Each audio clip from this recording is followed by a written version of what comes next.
Hello and welcome into today's edition of the Arizona State Sun Devils Insider Podcast.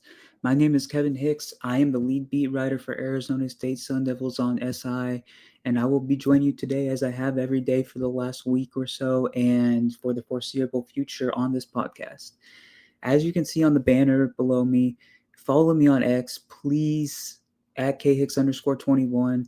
I will be providing video content from press conferences, practices, games, and everything in between, along with articles, personal insights, observations, and everything in between that in my quest to provide Arizona State fans with the best content that's engaging, that's insightful, and that's coherent.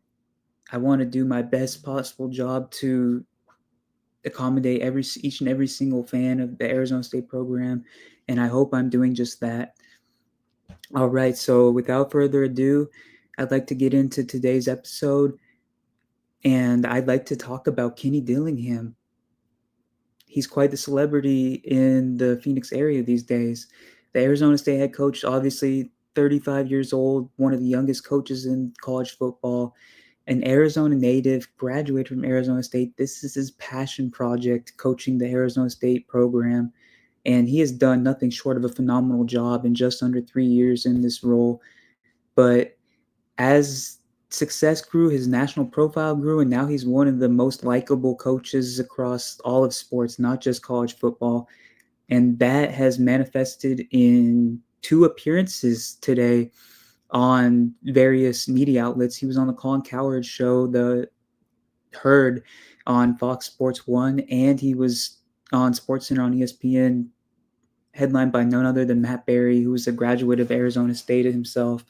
So I just wanted to talk about a few of the takeaways from those talks with two prominent media members. So let's start off with Kanye Udo. He was asked by Colin Cowherd if his time at Army was seen as a plus, a good culture fit when he came to Tempe, and Dillingham was very straightforward, very clear with a resounding yes. He said, first off, Udo had phenomenal film, and second off, he was just mature. And the Army Academy obviously aided in that. So, yes, the short answer is Udo is a perfect culture fit. He might not be Cam Scattaboo, but that's fine. He doesn't have to be Cam Scattaboo. He can be Kanye Udo. As we've seen with running backs coach Sean Aguano, he has a phenomenal track record coaching up running backs, from Eno Benjamin to Rashad White to even Chip Trainum, obviously Scattaboo, ex-Validate even. There's a long line of running backs that have come into this program and have come out even better. And Udo might be even better at Arizona State than he was at Army, especially under Aguano, and with the creativity that Marcus Arroyo provides this offense with his play calling.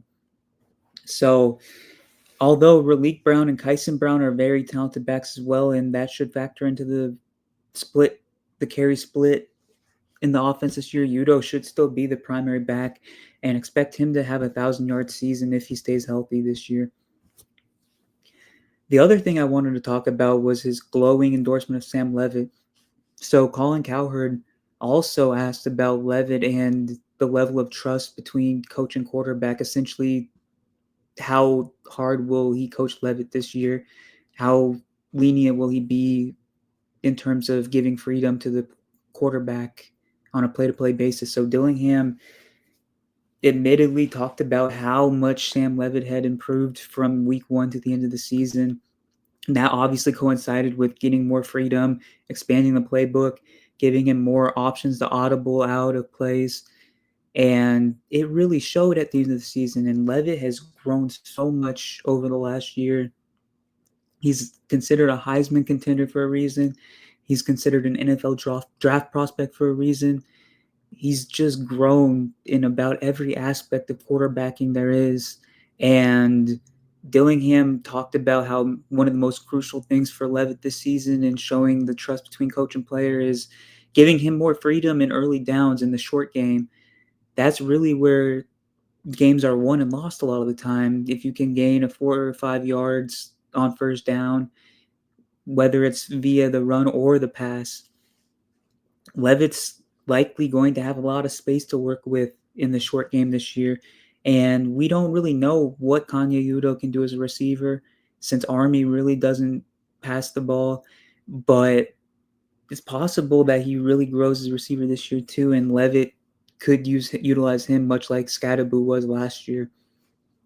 Obviously, like I said, there's going to be a lot of space to work in the short game because Jordan Tyson returns. He was fourth in college football last season in yards run per route. And Jaron Hamilton from Alabama, while he played sparingly last season, every indication is that he's going to be absolutely explosive off the line of scrimmage for the Sun Devils this season, and he could prove to be a true number 2 option at wide receiver. And that is all Sam Levin needs. It's going to be a very exciting season. There aren't many scenarios in which Sam Levitt will not live up to the hype. This guy is just phenomenal. Big arm, athletic, intelligent, pretty much everything you need in a great college quarterback is there. And the talent around him only got better, even with the absence of Scadaboo. So we'll see what happens, but there is reason to be optimistic. And lastly, I wanted to talk about something that doesn't really have to do with the Arizona State football program, but it really does. Coward asked Dillingham about Shedeur Sanders, the Colorado quarterback who was drafted by the Cleveland Browns in the 5th round of April's draft, controversially fell after being projected to be a first-round pick for the better part of a year.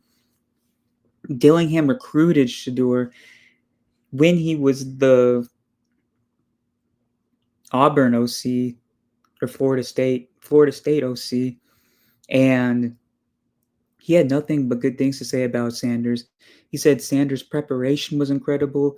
He was talking about how precise, accurate, and intentional he is, and that he has all the tools to succeed at the pro level. This is incredible, as Deion Sanders, obviously Shedeur's father and the head coach of Colorado football, has heaped a lot of praise on Dillingham and the Arizona State program in the past. He has really given flowers to Dillingham as a program builder and as a man, and it feels like this is just reciprocating the positive words that have been thrown out in the past. This is just proof of the culture that Dillingham is building. He's not building a culture that tears down others. He's building up a culture that lifts up others, even if they're on the rival team, even if they're not the most likable. He just wants a culture of purity, culture of hard work, a culture of harmony, and a culture of working hard every single day and showing up for each other. And that's really all you can ask for. And that's why so many recruits are gravitating towards Arizona State. That's why so many transfers are coming to Arizona State. That's why they're retaining so many starters from the previous year. It transcends NIL. It transcends the culture of overturning things, transcends the culture of brand building. People want to play in Tempe now because everything that was there previously is still around, and now you have Kenny Dillingham and an incredible staff to complement it. What more can you ask for? It's just absolutely incredible what Dillingham has done in under 3 years on the job, and the kickoff to college football season is under 3 months away now. Arizona State season is just about 3 months away. So there is not a lot of time before the season starts, but still every day that passes, I'm getting more excited about covering the team this upcoming season. And I want to thank you so much for joining into today's edition of the Arizona State Sun Devils Insider Podcast. I really enjoyed talking about this particular topic today, and my name is Kevin Hicks. Follow me on Twitter once again, Twitter X, whatever, at khicks_21, and see you tomorrow.